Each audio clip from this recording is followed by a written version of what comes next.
नमस्कार, स्वागत आपका हरियाणा न्यूज़ 24 पर। मैं हूं प्रिंस लांबा। मेरे से विनीत सिंधु के साथ मौजूद है हरियाणा प्रदेश के जिला महेंद्रगढ़ के हल्का अटेली में, और एक गांव है मिर्जापुर। मिर्जापुर में हमारे साथ एक छोटी सी फैमिली, प्यारी सी फैमिली मौजूद है, और मौजूद होने का जो अवसर है वो ये है कि नेट का परिणाम सामने आया, जिसमें इस बार हरियाणा प्रदेश के बच्चों का, हरियाणा प्रदेश के जो है निवासी हैं उनका तहलका देखने को मिला है, धमाल मचा रखा है। और उसमें भी बात की जाए उन बच्चों की जो टॉप 100 में हैं, तो उसमें भी सबसे ज़्यादा जो है यहाँ के बच्चों ने ही जगह बनाई है। लेकिन हमारे साथ सोनम यादव खास बातचीत में है, जो शादीशुदा हैं, लेकिन बावजूद इसके अपना घर संभाला, अपना परिवार संभाला, और परिवार और जिम्मेदारियों को संभालते संभालते आज इन्होंने नेट के अंदर भी टॉप 100 में जगह बनाई है। इनका 90वां स्थान है, यानी कि 90 रैंक इन्होंने प्राप्त किया है पूरे भारत के अंदर। और सब्जेक्ट जो है इनका केमिस्ट्री था। केमिस्ट्री में इन्होंने झंडा फहरा दिया और ये बता दिया कि ग्रामीण क्षेत्र की प्रतिभाएं भी किसी से कम नहीं है। कैसे इन्होंने तैयारी की, कितने घंटे रोज जो पढ़ाई को देते थे, और क्या जो इनका पूरा प्रोसेस रहा, क्या इनका रूटीन था डेली का, सारी बातचीत इनसे करते हैं। और इनके परिवार के लोग मौजूद हैं, उनसे भी बारी बारी बातचीत करते हैं। सोनम यादव, बहुत बहुत स्वागत आपका। Thank you sir. Subject chemistry, अक्सर देखते हैं तो ग्रामीण क्षेत्रों में इंग्लिश हो या फिर साइंस की तरफ पकड़ कम होती है बच्चों की, लेकिन आपने केमिस्ट्री को ही क्यों चुना, क्यों प्रेफर किया इसको? केमिस्ट्री में इंटरेस्ट था, इसलिए साइंस आसान है, समझने की चीज़ है, रटने की नहीं है, इसलिए थोड़ा केमिस्ट्री में इंटरेस्ट था, तो बीएससी ऑनर्स केमिस्ट्री से किया था। जी, बात की जाए नेट के परिणाम की, जब देखा था परिणाम निकाल के, कैसा लगा? मतलब शौक थे, झटका लगा कि एग्ज़ाम तो क्लियर किया, लेकिन जेआरएफ में भी झंडा गाड़ दिया, क्योंकि इतनी जो है परीक्षार्थियों को पछाड़ते हुए और आपने 90वां स्थान प्राप्त किया। इतना तो था कि जेआरएफ हो जाएगा, पर ये नहीं पता था टॉप 100 के अंदर आ जाएगी रैंक, तो तैयारी तो जेआरएफ के हिसाब से ही की थी। पहला प्रयास? Yes sir. पहले प्रयास में ही, और वो भी 90वां स्थान। ये उम्मीद थी कि जेआरएफ क्लियर कर लेंगे, लेकिन ये उम्मीद नहीं थी कि टॉप 100 में जगह बन जाएगी। चलो, जगह तो आपकी टॉप 100 में बन गई, लेकिन जब पता चला कि हाँ 90वां रैंक है, तब कैसा लगा? खुशी हुई थी सर, पहले तो यकीन नहीं हुआ कि मेरा ही रिजल्ट है। 2-3 बार चेक किया? यस सर, किया था। अच्छा, सबसे पहले आपने खुद देखा था या फिर और किसी ने देखा था? नहीं, मेरी एक दोस्त थी, उसने बताया रिजल्ट आ गया, तो फिर सर से चेक करवाया था कि एक बार चेक करो। तो फिर इन्होंने देख के बताया था रैंक वगैरह ये आई है, फिर फ़ोटो भेजी थी, तो फिर देखा रोल नंबर तो यही है। चेक किया बार बार, तो देखा कि आपने किसको बताया? पहले तो मम्मी जी को ही बताया था। ये सास बहू का प्रेम है। मम्मी जी के पास सबसे पहले खबर पहुंच गई, फिर जो हेड हैं परिवार के, उन्होंने दूसरे हेड को ये सूचना दी। मतलब एक तरीके से ये पूरी एक डोर सी बंधी खुशियों की, और फिर जो पूरे परिवार में खुशी का आलम हो गया कि हाँ, बहू ने कमाल कर दिखाया है। तो क्या पहला शब्द था जो सासू माँ के मुंह से निकला था? बहुत बढ़िया है, हो गया तो। अच्छा, सिर पे हाथ नहीं रखा? बोलते ना बुजुर्ग तो जब देखते हैं तो वो पुचकार देते हैं। खुशी थी, और रात का टाइम था तो लेट ही देखा था रिजल्ट, आराम कर रहे थे तो पता भी नहीं था रिजल्ट आ गया। अच्छा, भावुक कौन हुआ था पहले? खुशी थी बस, थोड़ा सा इतना भावुक तो सभी थे, क्योंकि इतना नहीं पता था कि टॉप 100 के अंदर आ जाएगा नाम। सोनम यादव, हालांकि इनकी बातों से भी साफ पता चल रहा है कि फिलहाल जो खुशी है उसका ठिकाना नहीं है, क्योंकि एक छोटी उपलब्धि नहीं है हजारों परीक्षार्थियों के बीच जो है अपने आप को खड़ा रखना और टॉप 100 में जगह बनाना। ऑल इंडिया रैंक जो इनकी 90 रही है, तो ऐसे में ये छोटी उपलब्धि नहीं है, और वो भी उस महिला के लिए जिसकी शादी हो चुकी है, जिसके ऊपर पहले ही कई अलग जिम्मेवारियों का भार आ चुका है। परिवार संभालते संभालते नेट परीक्षा में भी जो है फतेह कर लिया। कभी लगा नहीं भाई जिम्मेवारियाँ भी हैं, घर बार भी देखना है, परिवार भी देखना है, और उसके साथ में पढ़ाई करनी है? कभी ये नहीं महसूस नहीं हुआ कि नहीं हो पाएगा, ज़्यादा प्रेशर आ गया? ऐसा नहीं था, फैमिली ने पूरा सपोर्ट किया। मम्मी जी भी कहती थी कि काम की चिंता मत कर, ये तो हम कर लेंगे, तो अपने पढ़ाई पे ध्यान दो, रिजल्ट आना चाहिए, बस पढ़ाई ज़रूरी है। तो काम का, फैमिली का ज़्यादातर इन्होंने किया है सब कुछ।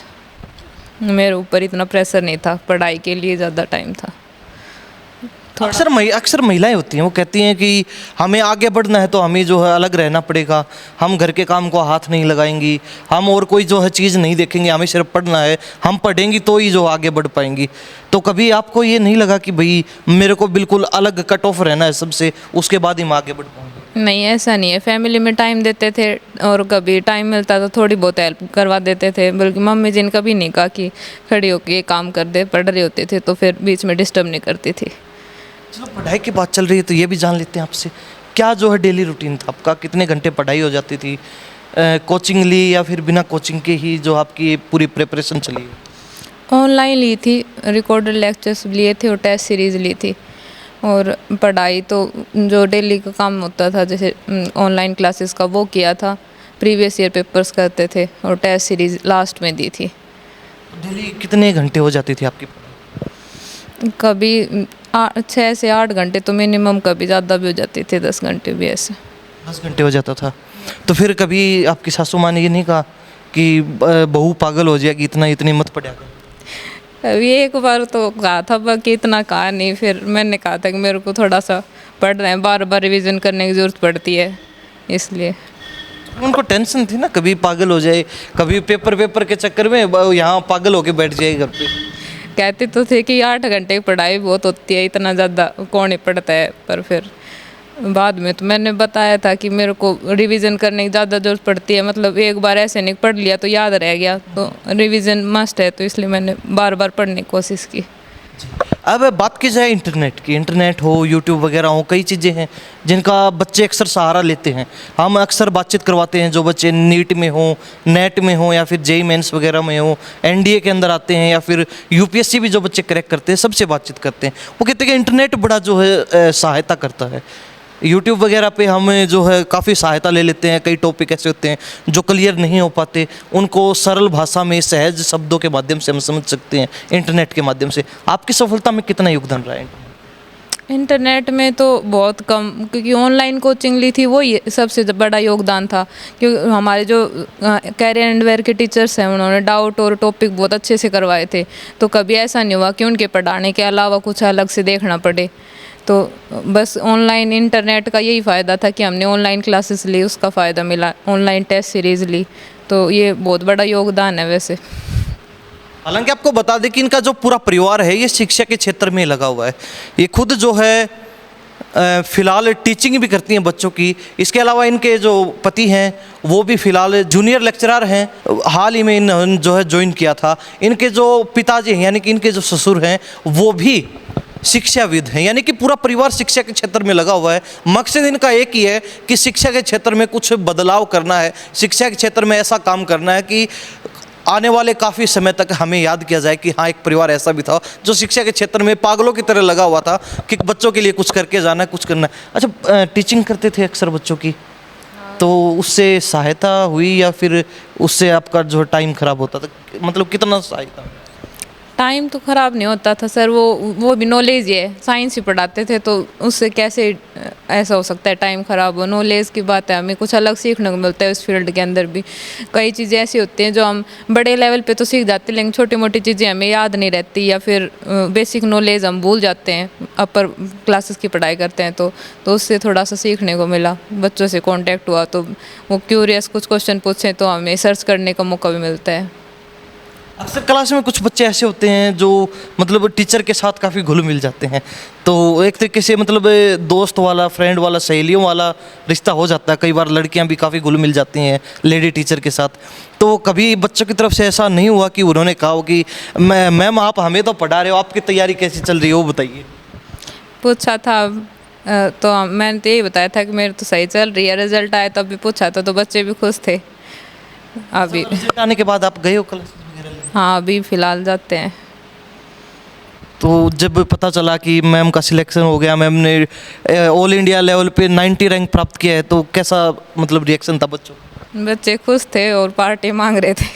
चलो, ये तो एक वो होता है बच्चों का अक्सर कि इसी बहाने खुशी के मौके में हम भी शामिल हो पाएँ। अब इनके परिवार के सदस्य इनसे बातचीत करते हैं।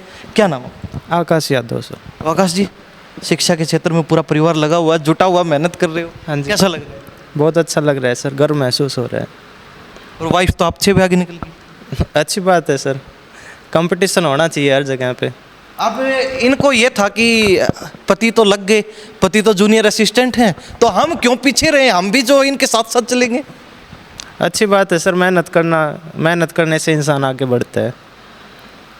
कैसे आपका कैसे चल रहा है जॉब, जहाँ आप पढ़ा रहे हैं बच्चों को? अच्छा चल रहा है सर, अच्छा एक्सपीरियंस है। ज़्यादा समय तो नहीं हुआ आपको? नहीं सर, मैंने 8 अप्रैल को अभी ज्वाइन किया है। हाँ जी सर। इन्होंने भी हाल ही में ज्वाइन किया है, और उसके साथ ही एक और बड़ी खुशखबरी ये भी मिल गई कि वाइफ ने भी जो है नेट के अंदर ज़बरदस्त धमाका मचा दिया, ज़बरदस्त जो है इनका परिणाम देखने को मिला है। पिताजी बैठे हैं, पिताजी थोड़े से अब भी भावुक हैं, आंखों में खुशी के आंसू हैं। सर क्या कहेंगे, आप भी शिक्षाविद हैं और बच्चे भी आपके नक्शे कदम पे चल रहे हैं। नहीं, हम तो समाज के लिए एक आदर्श प्रस्तुत करना चाह रहे थे। अपेक्षा यही थी कि परिवार के सदस्य यदि मान लो सहयोग करेंगे तो उससे समाज को आईना मिलेगा। ये इन दोनों बच्चों ने कर दिखाया, इससे गौरवान्वित महसूस करते हैं। आपका खुद का स्कूल है, सैकड़ों बच्चों को आपने पढ़ाया है, और आपके पढ़ाए हुए बच्चे आज पूरे भारतवर्ष में अलग अलग जो है बड़ी बड़ी कुर्सियों पर बैठ के और देश को चलाने का, देश में सुधार करने का काम कर रहे हैं, सेवा करने का काम कर रहे हैं। जब कोई बच्चा मिलता है, कोई बड़ा ऑफिसर बन गया, कोई बड़ा बिजनेसमैन बन गया, कोई किसी फील्ड में काम कर रहा है, कैसा महसूस होता है? और अब तो आपके पास 2 उदाहरण और हैं अपने खुद के बच्चों के। नहीं, मेरे पास जो पढ़े हुए बच्चे हैं वो चाहे दिल्ली पुलिस के अंदर इंस्पेक्टर हो, या फिर हरियाणा सरकार के अंदर जूनियर लेक्चरर हो, या फिर हरियाणा के अंदर किसी भी प्रकार की अन्य वैकेंसियाँ में सैकड़ों या हज़ारों की संख्या में लगे हुए हैं। और जब ये पता लगता है कि भाई ये हरियाणा या भारत सरकार के अंदर किसी भी क्षेत्र के अंदर ये अच्छा सहयोग कर रहे हैं, तो अपने आप को एक अच्छा महसूस होता है कि भाई हमारा किया गया कार्य हमारे देश के लिए काम आ रहा है, और इससे अच्छा लगता है कि भाई एक पुण्य का काम हम कर रहे हैं। अक्सर औरों का उदाहरण आप अक्सर बच्चों को पढ़ाते हैं, भाई बच्चों को मोटिवेट करने के लिए देना पड़ता है। अब तो घर के घर में आपके पास उदाहरण, एग्जाम्पल सेट हो गए हैं कि बेटा भी शिक्षा के क्षेत्र में काम कर रहा है, बेटी यानी कि बहू भी शिक्षा के क्षेत्र में काम कर रही है, तो आप बच्चों को मोटिवेट कर सकते हो भाई अगर आप पढ़ोगे, आप भी इसी तरीके से लगन से मेहनत करोगे तो इसी तरीके से आप भी नौकरी पा सकते हो। सरकारी नौकरी आज के दिन वैसे भी बहुत सीमित है। मैं विवेकानंद स्कूल चलाता हूँ गांव मिर्ज़ापुर बादशाह के अंदर। तो मॉर्निंग असेंबली के दौरान हम जो भी बच्चे कामयाब रहते हैं तो हम उनका एग्जाम्पल देख करके बच्चों को मोटिवेट करते हैं, बेटा आप भी आगे बढ़ सकते हो। क्योंकि हर बच्चे के साथ नई नई कोई न कोई कहानी जुड़ी रहती है, पारिवारिक पृष्ठभूमि किसी की पिछड़ा क्षेत्र से रहती हो, किसी के माँ बाप ना रहने का संयोग रहता हो, तो हम बताते रहते बच्चों को, तो उससे अन्य बच्चे भी लाभान्वित होते हैं और वो आगे बढ़ने का कार्य करते हैं। तो आकाश, कभी आपकी तरफ से ये नहीं रहा कि मेरी जॉब लग चुकी है, आपको क्या ज़रूरत है, आप यहाँ घर संभालिए, माता पिता को संभालिए, और भी जिम्मेवारियाँ, कभी आपने रोक टोक नहीं की? नहीं सर, इसका पहले से ही इंटरेस्ट था कि मुझे गवर्नमेंट जॉब लेनी है, और JRF में टॉप 50 की थी इसकी तो इच्छा, पर वो चलो कोई बात नहीं, टॉप 100 में आ गई। पर पहले से इसकी इच्छा थी, इसलिए हमने कभी वो नहीं कहा कि ज़रूरत नहीं है। कितना फैमिली का सहयोग रहा है? उधर पिताजी बैठे हैं, इधर पतिदेव बैठे हैं, इधर सासू माँ बैठी हैं। बहुत ज़्यादा, बल्कि मेरे मेहनत से ज़्यादा तो फैमिली ने सपोर्ट किया, उसका रिजल्ट है ये, मेरा नहीं है, बल्कि इन्हीं की सहयोग से आज ये रिजल्ट आया है। इन्होंने हर सिचुएशन में सपोर्ट किया, डिमोटिवेट हुई तब भी साथ दिया, टाइम पे बताया कि कर सकते हैं, आप सब कर सकते हो ये, तो उसी का रिजल्ट है कि आज ये आया है परिणाम। इधर सासू माँ बैठी हैं, उनसे भी बातचीत करेंगे। अक्सर आपने देखा होगा बहुएं जब भी उनको मौका मिलता है तो अपनी सासू माँ की चुगली करने में लग जाती हैं, अपनी सासू माँ की बुराइयाँ गिनवाने में शुरू हो जाती हैं, लेकिन यहाँ तारीफों के पुल बांधे जा रहे हैं। क्यों जी, क्या कहेंगे? लायक है मेरी बहू, तो मेहनती भी है, घर का काम भी करवाया करती और पढ़ा भी करती। इसकी अपनी मेहनत बहुत है, जब टाइम मिलता जब घर का भी काम करना, और ये नहीं है कि भाई मैंने तो पढ़ना ही पढ़ना है। और फिर ऊपर से सासू और बहू का तो गठजोड़ भी ज़बरदस्त है, प्यार बड़ा तगड़ा आप दोनों में। कोई भी बात होती है सबसे पहले आपके पास पहुंचती है। हाँ जी, मुझे तो बहुत गर्व है इस पर। जब पता चला था पूरे इंडिया के अंदर 90वां स्थान प्राप्त कर लिया, कैसा लगा आपको? बहुत खुश हुई जी। आप भी भावुक लग रहे हैं, आप थोड़ा सा। तो है ही। तो होता है अक्सर खुशी के मौके पे ऐसा हो जाता है, क्योंकि खुशी के आंसू हैं वो निकलने से रुकते नहीं हैं। हालांकि रोकने भी नहीं चाहिए, क्योंकि खुशी के मौके पर अगर आंसू ना निकले तो वो खुशी थोड़ी फीकी फीकी रह जाती है। कोई ना कोई परिवार में सदस्य ऐसा होता है जो थोड़ा भावुक होता है, जो ज़्यादा इमोशनल होता है, तो उसके आंसू निकलना लाजमी है, खुशी के आंसू। सासू माँ थोड़ी इमोशनल ज़्यादा है, अटैचमेंट भी ज़्यादा है, केयर बहुत की इन्होंने, ध्यान रखती थी खाने पीने का भी, हर चीज़ का पढ़ती थी तो। अच्छा, आपने तो केयर बहुत की, आपकी केयर की नहीं की? नहीं, केयर करती है ना, मान लो कुछ भी हो जाए, तकलीफ हो जाती है तो बहुत केयर करती है। बहुत केयर करती है। तो कहीं ऐसा तो नहीं है? अक्सर देखो, तो हम तो वो चीज़ें बताते हैं जो समाज में देखते हैं। अक्सर सास बहू में ऐसी खिंची रहती है, यानी कई जन्मों के दुश्मन, जानी दुश्मन है।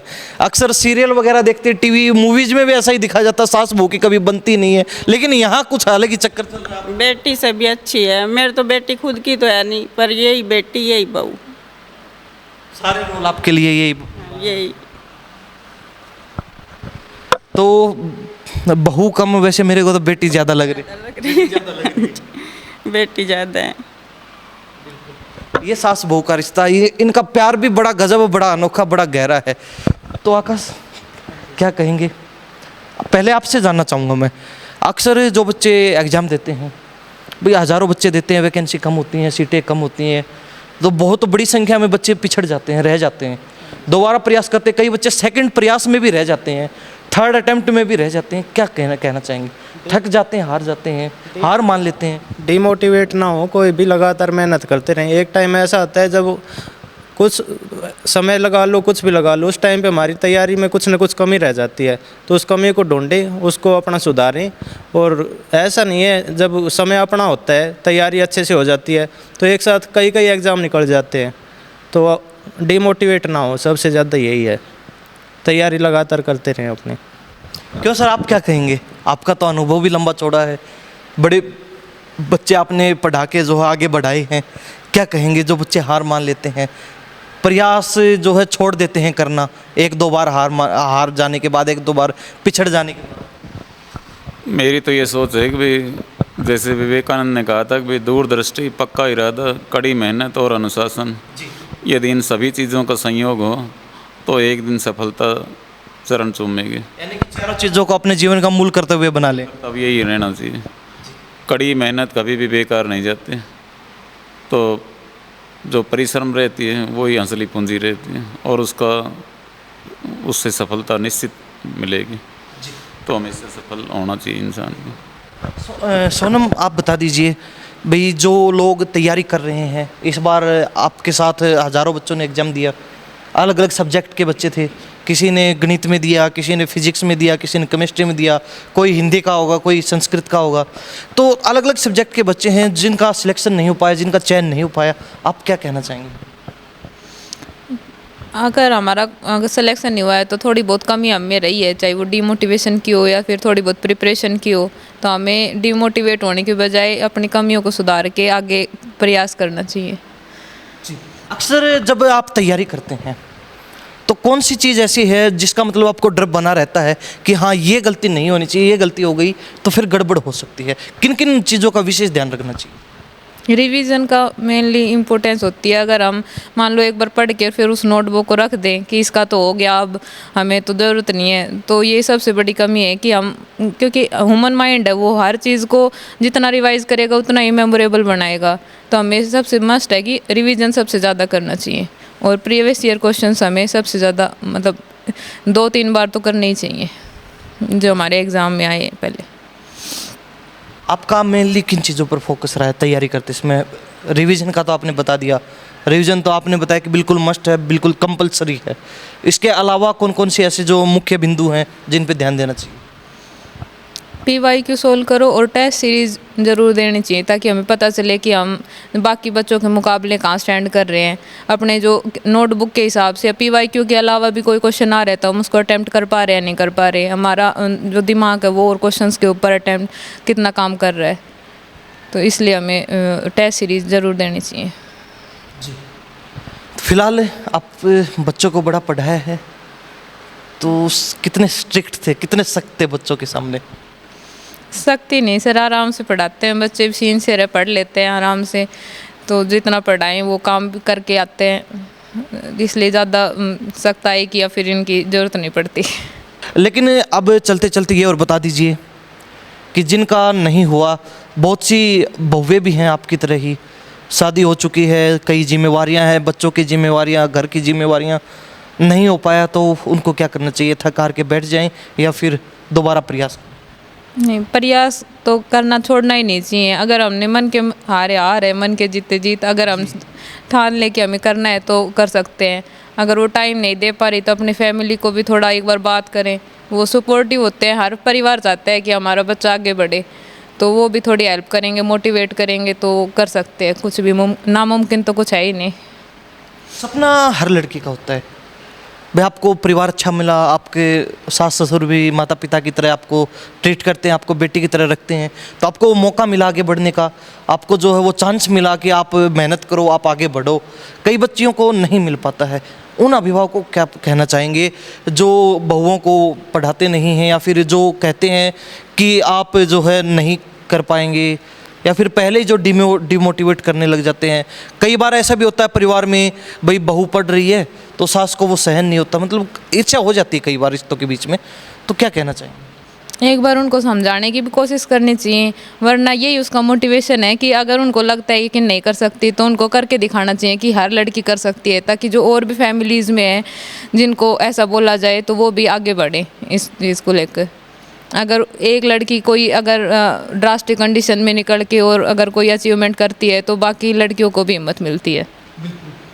और इसीलिए हम भी यहाँ पहुँचे हैं ताकि सोनम यादव का साक्षात्कार कर सकें, इनसे बातचीत करें कि कैसे इन्होंने तैयारी की, और कहीं ना कहीं इनका भी उदाहरण देकर हम और बच्चों को, और जो है महिलाएं हैं और जो लड़कियां हैं उनको भी मोटिवेट कर सकें, अभिभावकों की जो सोच है उस पर भी कुछ प्रभाव डाल सकें।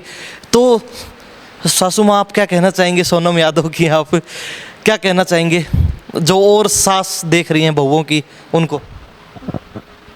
बस यही है कि भाई अपने बच्चे को ज़रा प्रोत्साहित करें और उनका भाई उनको पढ़ाई के लिए वो करें, पीछे ना खींचें, कि पीछे ना खींचें। तो आकाश क्या कहना चाहेंगे और चलते चलते क्या संदेश देंगे? बस यही है, जिन बच्चों का नहीं हुआ वो उदास ना हो, जीवन में ऐसा चलता रहता है, 6 महीने में एग्ज़ाम होता है तो फिर अपनी तैयारी जारी रखें, तो फिर ऐसा कोई ये ज़्यादा मुश्किल भी नहीं है, अगर कोई मेहनत करता है तो फिर सफलता एक न एक दिन ज़रूर मिलती है। और जीवन में शिक्षा तो ज़रूरी है ही बे। हाँ जी सर।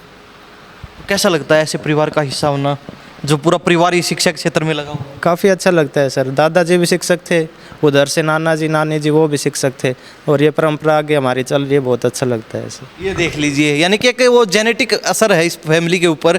नाना नानी दादा भी शिक्षक थे, पिताजी भी शिक्षाविद हैं, खुद भी शिक्षा के क्षेत्र में लगे हुए, और इनकी जो जीवन संगनी है वो भी अब शिक्षा के क्षेत्र में इनके साथ ही जुड़ गई। तो ये बड़ा जो एक बड़ा कम देखने को मिलता है ऐसा संयोग, हालांकि देखने को मिलता है तो सुनने में बड़ा अच्छा भी लगता है। और इसीलिए हम यहाँ पहुँचे थे कि एक लड़की कहें या फिर बहू कहें, सोनम यादव शादीशुदा हैं, लेकिन घर की जिम्मेवारियों को संभालते हुए, परिवार को संभालते संभालते आज इन्होंने ये मुकाम हासिल कर लिया कि नेट की परीक्षा में ऑल इंडिया 90वां स्थान प्राप्त किया है, और वो भी रसायन विज्ञान यानी कि केमिस्ट्री सब्जेक्ट के अंदर 90वां स्थान इन्होंने प्राप्त किया है। आप इस बारे में क्या सोचते हैं? आप भी जो है सोनम यादव को, इनके परिवार के विचारों को लेकर क्या राय रखते हैं? कमेंट के माध्यम से बधाई भी दे सकते हैं और इनको लेकर भी आप अपने विचार व्यक्त कर सकते हैं। इन्हीं सब बातों के साथ हम प्रिंस लांबा, मेरे से विनीत सिंधु के साथ हरियाणा न्यूज़ 24। नमस्कार, जय।